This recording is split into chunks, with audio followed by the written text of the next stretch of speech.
जय माता दी।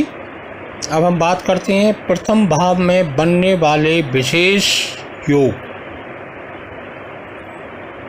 यदि लग्नेश निर्बल होकर अष्टमेश के साथ सुख भाव, चतुर्थ, सप्तम या नवम भाग्य भाव में बैठा हो तो ऐसा व्यक्ति दिवालिया हो जाता है। दूसरा इसमें जो महत्वपूर्ण योग बनता है वो ये बनता है कि यदि लग्नेश लगन में हो तो जातक जीवन भर सुखों का उपभोग करेगा। तीसरा जो योग बनता है, यदि लग्नेश धन भाव में, धनेश लाभ भाव में और लाभेश लग्नस्थ हो तो जातक को आकस्मिक रूप से धनी बनाता है।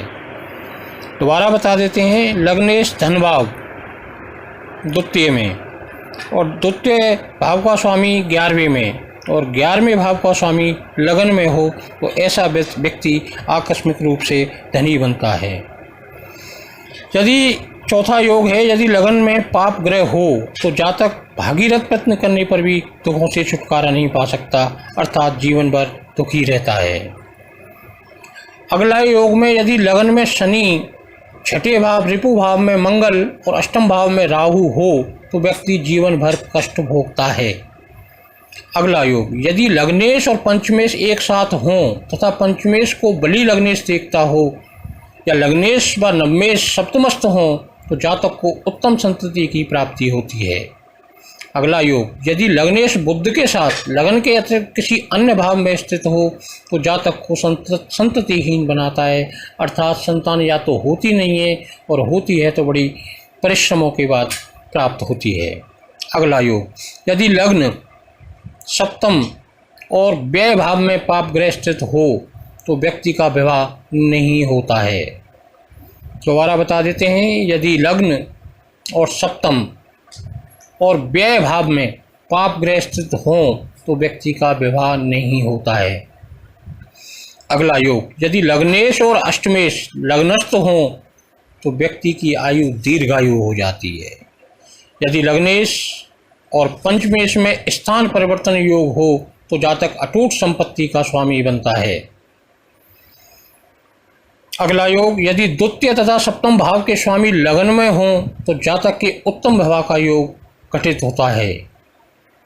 अगला योग, यदि लग्नेश बलवान हो, केंद्र या कोण में स्थित हो तो जातक दीर्घायु होता है। अगला, यदि निर्बल लग्नेश पापशिष्ट या त्रिक स्थान में स्थित हो तो जातक अल्पायु होता है। अगला योग, मेष लगन में लग्नेश और सुकेश युक्त होकर स्थित हों तो जातक अटूट संपदा का स्वामी बनता है। अगला योग, यदि लग्न सहित चारों केंद्र स्थान रिक्त हों तो जातक संपन्न घर में उत्पन्न होकर भी दरिद्र बन जाएगा। अगला योग, यदि लग्नेश शुक्र हो तथा केंद्र में हो और गुरु भी केंद्र में हो तो ऐसा व्यक्ति प्रसिद्ध गायकार बनता है। अगला योग, लग्नेश कोण में, कोण से मतलब मेरा 1, 5, 9 से है तथा धनेश एकादश में होकर धन भाव को देख रहा हो तो व्यक्ति लक्ष्मीवान होता है। एकादश से द्वितीय भाव चतुर्थ है और मंगल ही ऐसा ग्रह है जो अपने से चतुर्थ स्थान को पूर्ण दृष्टि से देख सकता है। यह योग मीन लगन और तुला लगन में घटित होता है। यदि छठे भाव का छठेश सूर्य से युक्त होकर लगन में हो तो मुख रोग होता है। यदि लग्नेश अष्टमेश के साथ लगन के अतिरिक्त कहीं भी बैठा हो तो रोगी बनाता है। यदि उच्च का गुरु लगन में हो तो जातक उत्तम विद्या प्राप्त करता है। जय माता दी।